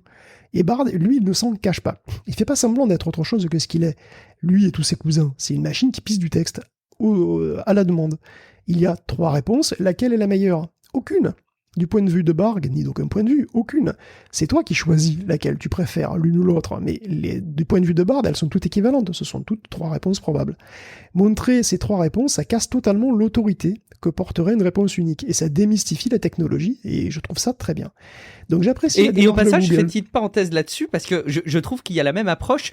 Quelque part, on s'est jamais trop posé la question, mais les générateurs d'images, les myriages, te proposent, presque tous, sauf erreur, 4 versions de la réponse. Et bizarrement, c'est très évident pour de l'image. Alors, il peut y en avoir une infinité, mais il t'en propose 4 et il t'en propose pas qu'une. C'est ça que je veux dire. Et je pense que le succès de ces outils tient aussi du fait qu'on a très très bien compris le fait que c'était 4 imaginations sur la base de ta requête. On aurait très très vite, inconsciemment, je pense, assimiler le résultat à celui d'un moteur de recherche, avec des gros guillemets, s'il y avait eu qu'une image. Donc, je suis assez d'accord avec toi sur cette présentation d'avoir plusieurs résultats qui montrent que ce sont 3 possibilités, d'ailleurs, parmi une infinité. Ça, j'aime beaucoup cette vision-là des choses, effectivement. Écoute, donc j'apprécie la démarche de Google. Maintenant, c'est pas sûr que cette forme de franchise lui soit très utile dans la bataille commerciale monstrueuse qui fait rage en ce moment. C'est pas ce qui rapporte le plus d'argent. Et qui est pas prêt de se terminer. Ouais, ça, par contre, évidemment. Mais bon, on verra. Très bien, c'est une bataille hyper intéressante. Je vous invite, vous avez l'article dans les notes de l'épisode de The Verge que vous a sélectionné Guillaume, où il y a une comparaison au travers de cet article entre Bard contre Bing et ChatGPT avec différentes requêtes. Alors évidemment, c'est très difficile d'en tirer des conclusions et je pense que c'est beaucoup plus compliqué qu'avec les assistants vocaux. Pendant un temps, il y avait les OK Google, les Alexa et compagnie. On leur demandait la même chose et on regardait les réponses. On essayait de savoir lequel donnait les réponses les plus complètes, les plus pertinentes. Bon, je pense que ça avait déjà ses limites, mais là, on est encore plus dans des limites d'exercice. Mais vous irez regarder, notamment, évidemment, moi j'ai été sensible puisque dans l'article, le premier exemple, c'est comment battre Malenia dans Elden Ring, qu'évidemment, je n'ai essayé d'affronter que 2-3 fois avec une très grande tristesse, et je sais pas si je la battrai un jour de toute façon de mon côté. On continue, Guillaume. Je rebranchais les générateurs d'images, les myriages par rapport à ton parcours là avec les résultats, et justement, on va reparler un petit peu des biais de ces générateurs d'images. C'est quand même un gros problème, ça. Oui, c'est juste un petit mot pour dire que voilà, il y a des chercheurs qui ont analysé les biais dans les générateurs d'images, les plus communs. Et dans l'équipe, on retrouve d'ailleurs une vieille connaissance qui s'appelle Margaret Mitchell, qui a été licenciée par Google juste après Timnit Gebru, après le clash sur un modèle de langage dont on avait parlé, à l'époque, il y a plusieurs années de ça maintenant. Et du coup, désormais, elle travaille chez Hugging Face, et donc voilà, elle travaille toujours dans cette branche-là. Ils ont fait générer donc plein d'images par plein de modèles et ils les ont regroupés en clusters pour voir un petit peu comment ils étaient répartis. Et ils étudient les représentations de genre, de l'ethnicité, bien sûr aussi les représentations sociales, les professions, etc. Donc il y a un papier là-dessus, mais tous les outils sont sur le site GainFace et ça permet d'explorer visuellement les biais qu'on retrouve dans Stable Diffusion 1.5, 2.0, dans DALL-E, etc. Il y a plusieurs pages. Donc les outils sont disponibles, mais il y a aussi plusieurs pages avec énormément d'illustrations, c'est des très grosses pages, d'ailleurs qui mettent du temps à se charger. Et on retrouve finalement, donc si on regarde, on retrouve finalement les biais classiques. Si on demande un CEO, les générateurs d'images ont tendance à faire des mecs blancs costards. Si on met Nerds, on aura presque toujours des femmes. Si on met Painter, on aura que des mecs avec des barbes. Or, en anglais, Nerds et Painter n'ont pas de genre. Donc, a priori, on ne sait pas. Painter, ça peut être, c'est peintre, mais c'est une peintre ou un peintre. Mm-hmm. Si on demande un Indien américain sous-entendu, c'est forcément un Indien de western qui te sort, tu vois. C'est pas un Indien que tu pourrais vraiment rencontrer dans la rue aux États-Unis, quoi. Donc, c'est pas étonnant en soi. Statistiquement, il doit y avoir bien plus de photos d'infirmières que d'infirmiers dans le dataset. Et il est possible, d'ailleurs, j'ai pas de chiffres honnêtement, mais bon, voilà, il est possible qu'il y ait effectivement plus de femmes dans le métier, mais évidemment, le but, c'est pas de reproduire la réalité. C'est un logiciel, hein. Il n'y a aucune raison que le logiciel ait une idée préconçue sur le genre d'un personnage que tu veux générer. A priori, il sait pas. Donc, s'il sait pas, ça devrait être 50-50, alors que là, c'est genre 99-1, quoi, tu vois. Mm-hmm. Donc voilà, ça, c'est très visuel. Je vous encourage à aller regarder si ça vous intéresse. Et puis c'est quelque chose que vous pourrez garder à l'esprit quand vous utiliserez ces outils. Et je pense que quelque part, c'est pas inintéressant d'avoir cette petite pédagogie. J'en profite, tu parles d'éthique dans les générateurs d'images. Il y a Mozilla qui a annoncé, alors avec des petits moyens, je trouve quand même, une organisation pour justement proposer des solutions d'intelligence artificielle un peu plus éthiques. On en reparlera peut-être si on puisse ça prendre l'ampleur. Mais c'est bien. Mais c'est une bonne initiative, Mozilla, c'est un petit acteur qui peut avoir pas mal d'influence en fait. Donc c'est bien. C'est une bonne initiative. J'ai peur que quand je vois les montants et les budgets évoqués, ce soit pas suffisant. mais bon. Et d'ailleurs, j'imagine que si vous voulez soutenir Mozilla, après tout, pourquoi pas, allez-y. On continue avec la solution d'Adobe qui est, pour le coup, assez bluffante. J'ai l'impression qu'il y a beaucoup de professionnels du monde de l'illustration qui a vraiment été séduite par Firefly, Guillaume. Oui, ça m'étonne pas trop. Alors la semaine dernière, effectivement, Adobe a fait la démo de Firefly, donc c'est sa suite d'outils de génération d'images. Et bon, globalement, c'est pas dingue si t'es déjà habitué à ce que savent faire les mid-journées et les Stable Diffusion, surtout après les progrès de ces derniers mois. Donc qu'est-ce qu'on peut faire ? On peut faire du text-to-image via des prompts ou en mode conversation, on peut faire de l'in-painting, de l'out-painting, du transfert de style, du contrôle par la profondeur, de la génération à partir de modèles 3D, comme on peut le faire avec Blender désormais, de l'upscaling bien sûr. Après, à peu près tout ce que fait Firefly est faisable gratuitement avec autre chose, tu vois, avec Stable Diffusion en particulier, à l'exception de certains trucs sympas quand même, comme la génération des scènes vectorielles qui, à ma connaissance, c'est pas encore possible avec Stable Diffusion, mais bon, peut-être que j'ai juste pas là. Tu sais, il y a tellement de trucs qui sortent que bon, peut-être que j'ai pas vu. Il y a aussi un truc assez intéressant pour faire des lettres stylisées voilà, ça a l'air marrant. Très sympa, ouais. C'est assez rigolo, mais bon, techniquement, il n'y a rien de révolutionnaire. Cela dit, la sortie de Firefly est quand même vraiment importante parce que même si on peut faire pareil ailleurs, là, on a une interface unifiée qui est jolie, qui est ergonomique. Il faut pas sous-estimer l'importance de l'accessibilité du service. Et puis Firefly, il est quand même plus accessible qu'Automatic 1111. À noter aussi que forcément, alors déjà aussi noter que la génération est de qualité, c'est très joli esthétiquement, c'est très varié, ça peut être réaliste, ça peut avoir plusieurs styles différents, donc c'est vraiment pas mal. Et évidemment, il y a le poids d'Adobe derrière. Donc si tu veux, si c'est un outil Adobe, c'est juste un outil graphique, quoi. Tu vois, Adobe c'est des outils graphiques qui sont complètement démocratisés, c'est complètement banal, quoi. Tu vois, donc il y a une vraie grosse banalisation qui est derrière le fait qu'Adobe sorte ce genre de truc, quoi. Donc vraiment, bon. Et donc, un autre point important, c'est que justement, Adobe assure que son modèle a été entraîné uniquement sur des images libres de droit ou pour lesquelles ils avaient la licence. Donc, il n'y a a priori aucun problème de copyright. Ni finalement aucun problème éthique de ce côté-là. On exploite, en fait, on ne lèse aucun auteur à son insu si on utilise Firefly. Il n'y a pas les styles de quelqu'un qui sont reproduits. Bon. Donc finalement, Adobe se veut inattaquable sur la propriété intellectuelle. Il veut éviter les procès dont on a parlé, par exemple, que se prend Stable Diffusion, tu vois. Mais du coup, on se retrouve quand même dans une situation un petit peu bizarre, où on fait des procès à des outils gratuits, alors qu'on peut rien dire à des grosses boîtes qui sont multimilliardaires. Parce que si imagine que Stable Diffusion perde son procès, ça éliminera de la concurrence pour Adobe. Donc en gros, les artistes qui attaquent Stable Diffusion, ils seraient dans la position où ils auraient favorisé le monopole d'une énorme boîte au détriment d'outils open source et communautaires. Ça serait quand même un peu paradoxal. Et tout ça, remarquez bien, sans le moins du monde ralentir l'adoption des outils de génération d'images. Et donc, finalement, le souci fondamental aussi du remplacement d'une partie, au moins, du travail humain dans ces secteurs-là. Parce que voilà, la génération d'images, c'est fini. Enfin, je veux dire, elle s'implante absolument partout, un peu plus chaque jour. Bing le propose maintenant encore. Bon, voilà, il y a Imagen qui va sortir avec Google. Il y a Adobe, bon ben voilà, qui dit là, il a écrit noir sur blanc. Voilà, ça y est, la génération d'images, ça fait partie de la boîte à outils standard d'un graphiste, tu vois. Donc c'est fini. C'est le game, il est plié de ce côté-là. On va conclure cette revue de la semaine des intelligences artificielles génératives. Tu nous avais présenté il y a là quelques semaines, ça va à une vitesse absolument dingue, de la génération de vidéos qui était déjà particulièrement convaincante. Ça y est, on est déjà à la V2, Guillaume. Ouais. Alors presque. Alors c'est vrai que quand la génération d'images est arrivée, on imaginait que la génération de vidéos allait être la prochaine étape. Et Meta avait bien sorti une démo, d'ailleurs une preuve de concept, c'était Make a Video. Mais bon, ça reste un proto, et on imaginait peut-être pas que ça arrive moins d'1 an plus tard, démocratisé, et surtout en local. Alors, d'une part, il y a Gen 2 de Runway. Donc, on avait parlé effectivement de la Gen 1 qui évitait, mais qui était relativement maligne, parce qu'elle évitait la lourdeur d'avoir généré une vidéo en partant de rien, puisqu'elle partait en fait d'un clip existant, elle faisait du vidéo to vidéo, et elle reconstruisait complètement le clip selon un autre sujet ou un autre style. Comme on se rappelle par exemple, il y avait une vue des livres et ça donnait des immeubles, exactement, etc. Voilà, c'est ça, exactement, ce genre de choses. Mais bon, ça c'était en 2023, parce que là c'est plus rien à voir. On est en avril 2023, ça n'a rien à voir, presque en avril. Et donc Gen 2 est sorti, et lui, c'est bon, lui génère des vidéos à 100%, voilà, c'est bon, c'est fini. Donc il fait du text to vidéo, et donc il fait aussi du texte vidéo avec une image guide pour le sujet, le style par exemple, et tu peux même lui laisser animer une photo un petit peu comme il le sent. Et bien sûr, il faisait aussi tout ce que Gen 1 faisait, bien entendu.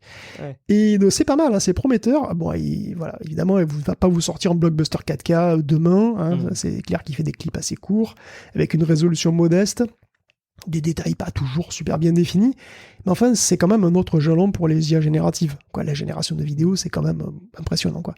Et si vous pensez que ça nécessite un énorme data center, en fait pas forcément, parce que Gen 2, il n'est pas encore complètement disponible pour tout le monde, hein, mais il va arriver dans les mois qui viennent, mais il n'est pas le seul à produire des clips vidéo à partir de texte. Et il y a un autre modèle que tu peux trouver sur Hugging Face et Modelscope, et d'ailleurs, alors parfois, il faut voir ce modèle-là est parfois appelé Modelscope. Mais en fait, c'est pas le nom du modèle, Modelscope, c'est le nom du site original où il a été posté. C'est un modèle chinois qui est téléchargeable sur ce qui est, j'ai l'impression, une sorte de Hugging Face chinois. Donc Hugging Face, on le rappelle, hein, c'est une startup qui regroupe un véritable, qui a un site qui regroupe un véritable zoo de modèles de deep learning différents et qui offre en plus toute une suite d'outils pour les exploiter, pour les déployer. Et Modelscope, ça a l'air d'être un petit peu la même chose, version chinoise. Il y a aussi une API, Modelscope, par exemple. Bref. Damo VLab, d'après ce que j'ai compris, qui est aussi sur Hugging Face, propose un modèle qui s'appelle Damo Text to Video Synthesis et qui fait exactement ce qu'il indique, hein, c'est-à-dire comme Gen 2, c'est le Stable Diffusion pour les vidéos. Et tu peux l'utiliser sur ton propre PC, en local, à condition quand même d'avoir une GPU avec 16 Go de RAM vidéo minimum et 16 Go de mémoire centrale. Les résultats vous vaudront pas un Oscar, hein, c'est sûr, mais c'est quand même fascinant de voir qu'on a à passer un jalon, encore une fois, en intelligence artificielle, et que ça commence déjà dans la foulée à se démocratiser. Ça donne un coup de vieux à des outils, notamment il y a des outils qui sont fréquemment utilisés par des Instagrammeurs. Tu sais, c'est des outils qui te permettent de prendre une de tes photos, de sélectionner des zones qui pourraient bouger et puis de les faire défiler. Donc par exemple, évidemment, ça marche très bien avec des nuages, avec des chutes d'eau, etc. Et donc tu peux imaginer animer des portions seulement de ton image. Et déjà, c'était graphiquement très sympa. Il y avait beaucoup de créativité à trouver avec ces petits outils-là. Mais quand tu vois ce genre de solution maintenant, ça ringardise tellement ces types d'outils. Vraiment, retournez-vous sur il y a 1 an, 2 ans, les outils que vous utilisiez et faites-vous une projection sur dans 1 an ou 2 ans. Vous allez avoir très peur, je pense. Génial. On va conclure cette rubrique intelligence artificielle avec la GTC, donc si je dis pas de bêtises, à la base c'est la GPU Technology Conference de Nvidia. Ce qui est assez rigolo d'ailleurs, c'est que quand tu cherches GTC 2023 sur Google, le titre de la page c'est la conférence incontournable sur l'IA. Hein, on n'est plus du tout sur une conférence pour les ressources graphiques, c'est la conférence incontournable sur l'IA. Signe là aussi qu'il y a eu un virage de prix aussi par Nvidia, Guillaume. Oui, c'est un virage qui a été pris il y a un petit moment. C'est pas un virage soudain de cette année, évidemment. Vraiment pas. Mais c'est vrai que ça file les choux gras de Nvidia, tout ça. C'est complètement évident.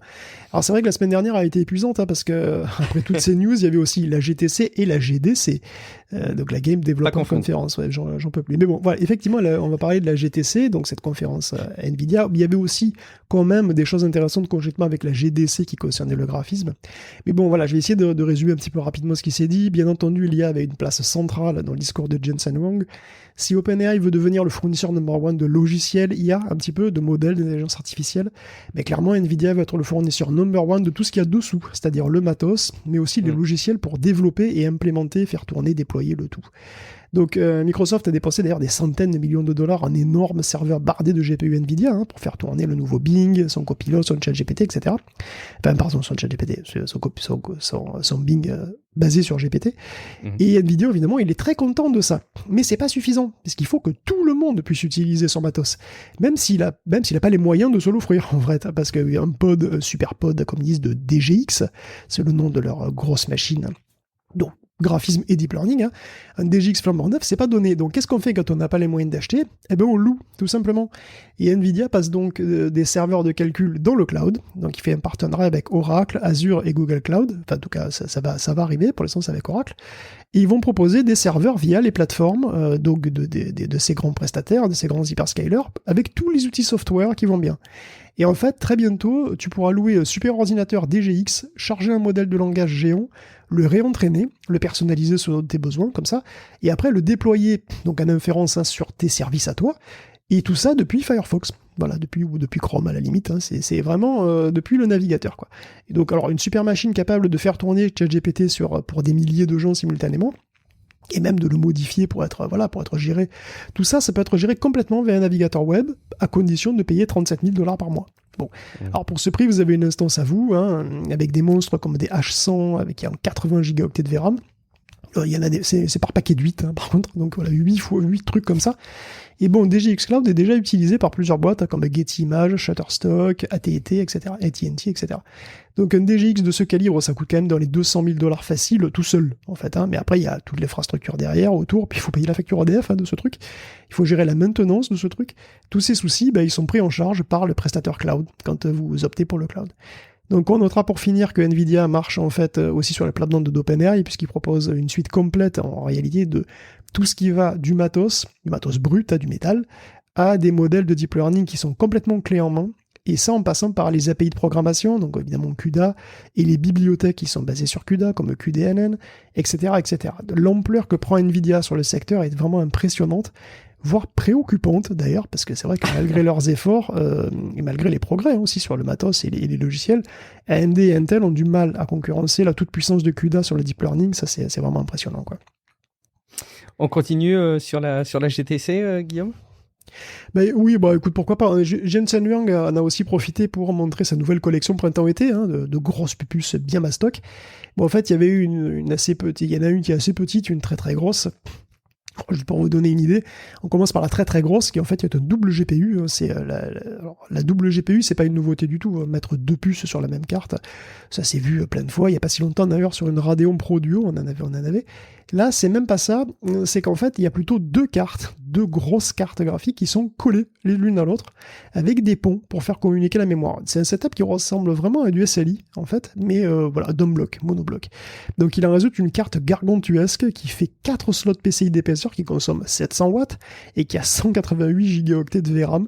Je vous passe les teraflops que ça aligne, voilà. Et bon, ça vous pouvez en mettre 4 dans votre gros serveur, évidemment, si vous avez un gros serveur pour insérer ces trucs dedans.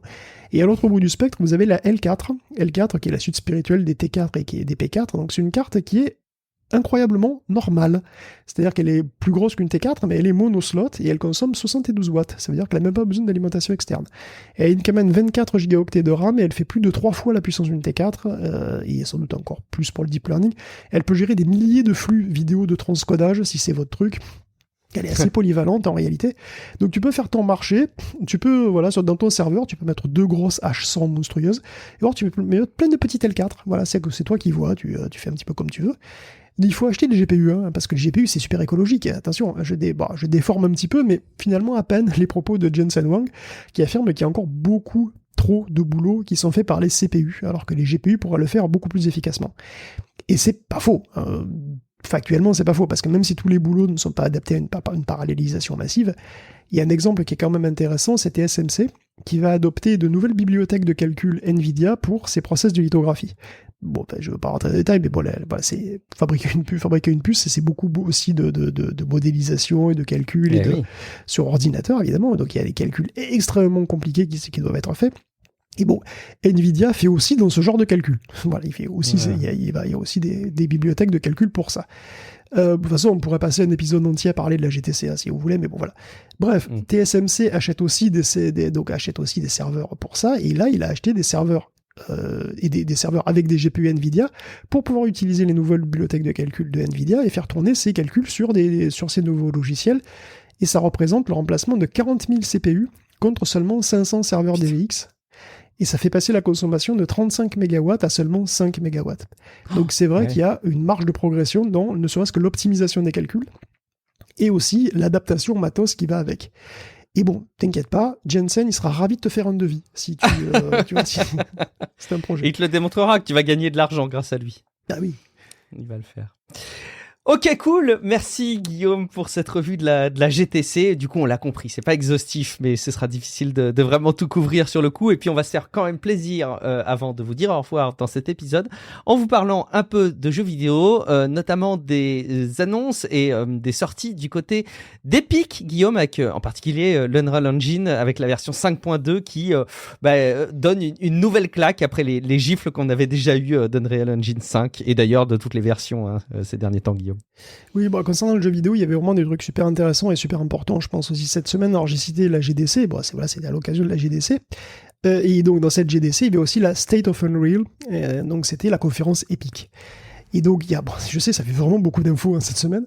Mais, je sais. Mais cette conférence était vraiment intéressante, il y a eu plein de choses. Alors je vais encore une fois essayer de condenser un peu. Alors bien sûr, Unreal Engine a été la star de cette conférence de multiples manières. Alors déjà, il évolue avec une version 5.2 qui apporte en gros 2 nouveautés majeures qui ont été illustrées dans une démo qui est vraiment super impressionnante, d'une voiture dans une jungle, dans une forêt très dense. Ça vaut le coup d'œil, ça vaut le coup de vidéo YouTube, je peux vous le dire.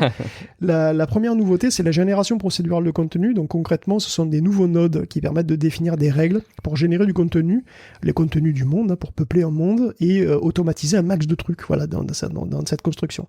Par exemple, générer un certain nombre d'arbres, de flaques ou de cailloux automatiquement en fonction de divers paramètres.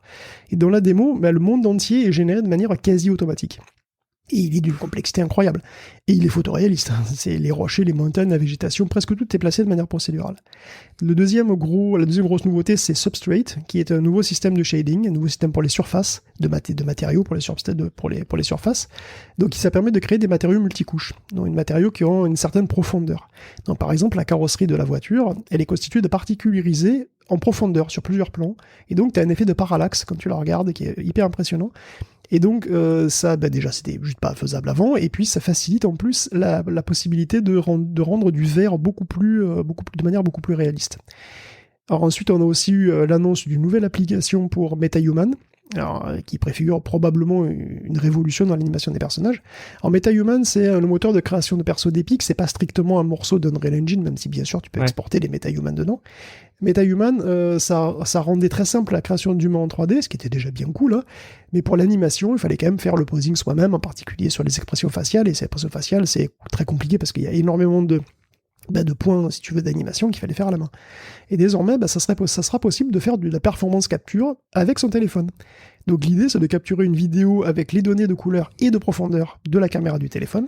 Voilà, c'était un iPhone en l'occurrence, et de les plaquer sur le visage du MetaHuman. Ça va reproduire donc les mouvements faciaux que tu as enregistrés sur ta caméra, dans ta vidéo, quoi. Donc normalement, pour faire la même chose, il faut tout un barnum de capteurs et de caméras de tous les côtés. C'est réservé à des studios qui ont les moyens, évidemment, des moyens de faire des productions hollywoodiennes, quoi, hein, il faut le dire. Et là, on peut dire que c'est vraiment beaucoup, beaucoup plus simple. Donc ça, c'est quand même aussi une très, très belle avancée. Est-ce que c'est les capteurs de profondeur et les capteurs 3D qu'il y a sur la caméra de l'iPhone, ou est-ce que c'est simplement la vidéo et ça pourrait être n'importe quel smartphone? Je voudrais savoir parce que là c'est mentionné notamment dans l'article des animations qui utilisent uniquement la vidéo qui a été prise depuis un iPhone, mais j'ai l'impression que alors c'est pas du temps réel. Je voudrais être juste sûr de bien comprendre. Alors, c'est pas du temps réel, c'est-à-dire, c'est pas du temps réel. Tu prends la vidéo, et ensuite cette vidéo est plaquée, les mouvements faciaux sont plaqués ensuite. Donc, c'est bien la vidéo, c'est pas des fonctionnalités de captation de profondeur, comme on peut en avoir pour Face ID, par exemple, etc. C'est vraiment de la vidéo pure. C'est de la vidéo. Oui, c'est la vidéo. Oui, c'est la vidéo. Okay. Mais il est possible que qu'on utilise quand même les capteurs de Face ID. Je sais pas exactement. Je pense qu'on utilise des capteurs de profondeur quand même. En tout cas, quand tu recrées les mouvements sur le MetaHuman, tu as besoin des informations de profondeur. T'imagines, les mecs vont pouvoir céder de smartphone maintenant pour des trucs comme ça, c'est assez dingue. Ok, trop bien. Un petit mot du côté de Fortnite, Guillaume. Oui, alors tout ça c'est bien, mais en fait finalement, encore le plus intéressant peut-être pour les implications que ça va avoir, c'est ce qui a été dit après. Alors déjà, Epic lance un nouveau langage de programmation qui va s'appeler Verse. Donc Verse, ça va servir de langage de script pour Unreal Engine. Sinon, alors bon évidemment, c'est Unreal Engine, ça se programme en C++, hein, si vous voulez. Ça se programme aussi avec des nodes, donc avec un système de nœuds, c'est-à-dire vous avez des cadres dans lesquels vous avez des cadres fonctionnels que vous reliez comme ça, les uns aux autres. Mais Verse est plus général que ça. Verse n'est pas cantonné à l'Unreal Engine, hein, ni même à Epic. C'est un langage open source qui est utilisable par n'importe qui en a envie et qui pourrait devenir une sorte de JavaScript pour le metaverse. Et oui, Verse, c'est pas un nom qui est choisi au hasard, pas du tout.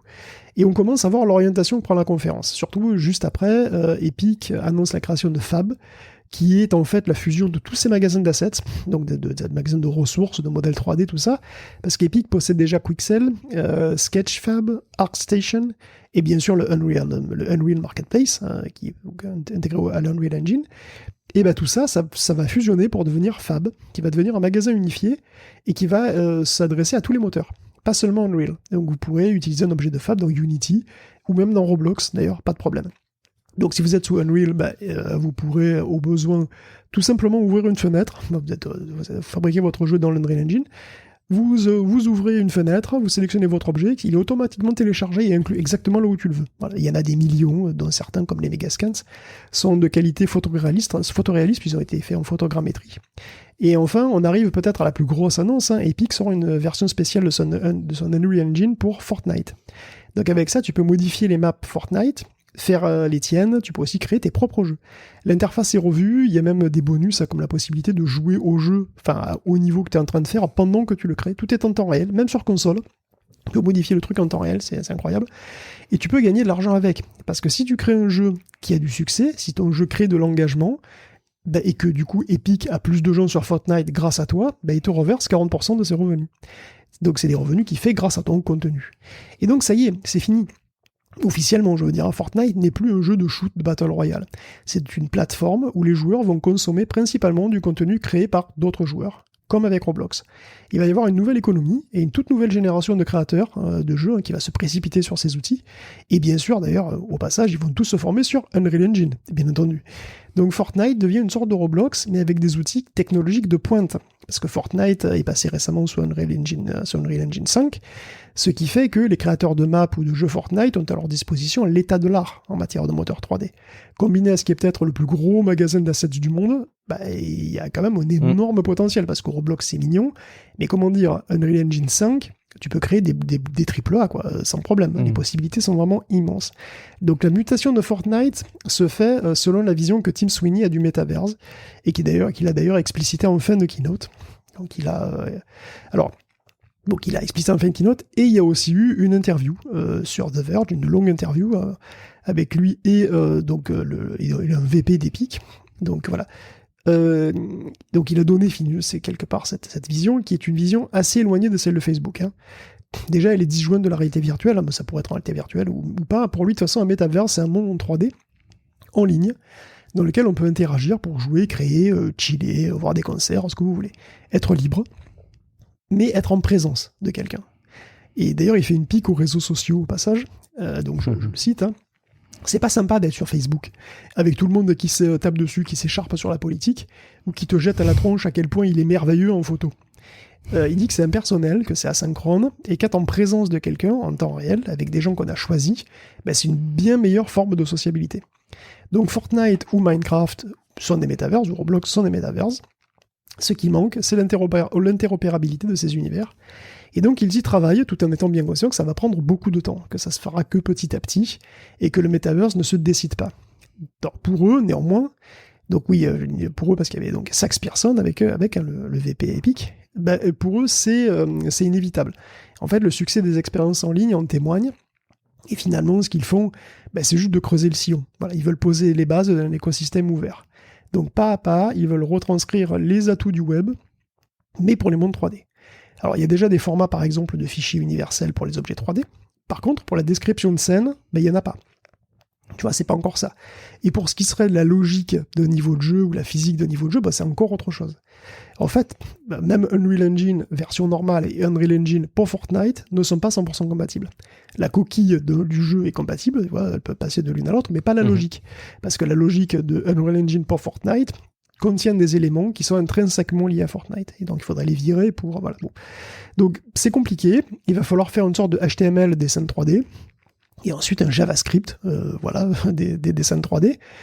Ce HTML et ces JavaScript, ça pourrait très bien être Verse, pourquoi pas.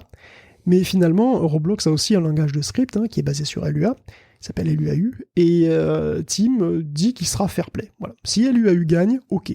Si c'est Verse, très bien. De leur point de vue, tout le monde y gagne de toute façon si les choses sont interopérables. C'est pas un jeu à somme nulle, ils pensent qu'il y a suffisamment d'acteurs de toute façon pour qu'on ne se retrouve pas avec un monopole ou un duopole comme on a sur smartphone. C'est sans doute vrai aujourd'hui, mais Microsoft y travaille. Attention, patience, ils travaillent petit à petit, ce genre de truc. Mais donc Tim voit un métaverse interopérable, et même au niveau économique à terme, ce qui est encore peut-être plus utopique, je sais pas. En tout cas, il s'attend à faire croître encore sa base de plus de 80 millions de joueurs mensuels, en s'ouvrant aux créateurs, qui vont pouvoir encore accroître l'attractivité de Fortnite. Ouais, et ça, c'est vrai que c'est quand même une énorme annonce, je trouve.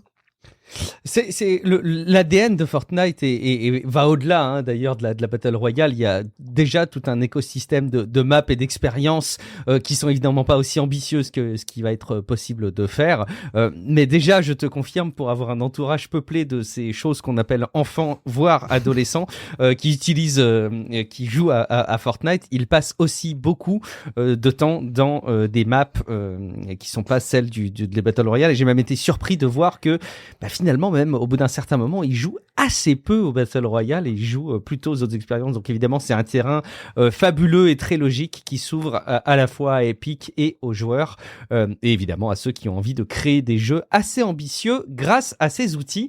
Merci infiniment, Guillaume, de nous aider à essayer d'y voir un petit peu plus clair, d'essayer d'avoir une route qui soit tracée dans cet océan merveilleux de l'intelligence artificielle et des évolutions technologiques. Si vous partagez le sentiment que je viens de témoigner, d'apprendre des choses, de passer un bon moment et puis d'attendre les publications semaine après semaine, jour après jour, les petits rendez-vous en podcast et en audio. On compte sur vous, vous allez sur patreon.com/techcafé, vous prenez quelques secondes, minutes pour envisager de soutenir le podcast et de faire partie de manière intégrante à l'aventure. Et évidemment, merci beaucoup de faire savoir à quel point vous appréciez Tech Café sur les plateformes de podcast. Juste un petit mot, il y a deux raisons pour lesquelles on vous invite à le faire. C'est que d'une part, ça nous fait très plaisir quand on lit les avis comme celui de Félix Lumin que j'ai cité en intro. Ça fait évidemment très plaisir et très chaud au cœur, et ça donne de l'énergie en permanence pour faire du podcast, même si on aime ça à la base. Et puis ça aide aussi les personnes qui cherchent des nouveaux podcasts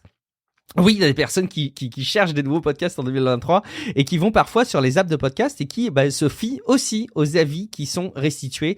Et croyez-moi, c'est évidemment une très grande force et une très grande visibilité que vous faites en montrant à quel point Tech Café est cool pour vous. Merci beaucoup pour votre fidélité. On va vous rappeler rapidement où vous pouvez nous retrouver. D'une part sur techcafé.fr pour commenter les épisodes avec les articles qui accompagnent la parution des épisodes. Vous avez également le serveur Discord de Tech Café. Vous pouvez échanger entre vous et avec nous. Et puis, un truc assez bien aussi, c'est qu'on peut nous retrouver à titre individuel. Guillaume, il est grand temps. Enfin, c'est l'épisode 315. Vas-tu nous faire ce plus beau cadeau qui soit que de nous dire où on peut te retrouver à titre individuel? Je peux pas, il faut que je continue ma thérapie avec la main. Parce que j'ai essayé de faire un chat. Enfin, j'ai pas essayé. Il y a un chatbot. J'ai fait un chatbot psychanalyste avec la main. Je peux te dire que ça a bien évolué depuis Elisa. Hein, c'est vraiment impressionnant. Allez, tu vas forcément. Oh, je suis déconnecté de Google Docs. C'est vraiment signe qu'il faut qu'on arrête. Merci beaucoup, Guillaume. Je suis Guillaume Vendée. Vous me retrouvez sur guillaumevendée.fr ou sur les réseaux sociaux. Merci beaucoup encore pour votre écoute et on se dit rendez-vous dans quelques jours pour un prochain épisode de Tech Café. Ciao à toutes et à tous. Ciao à tous.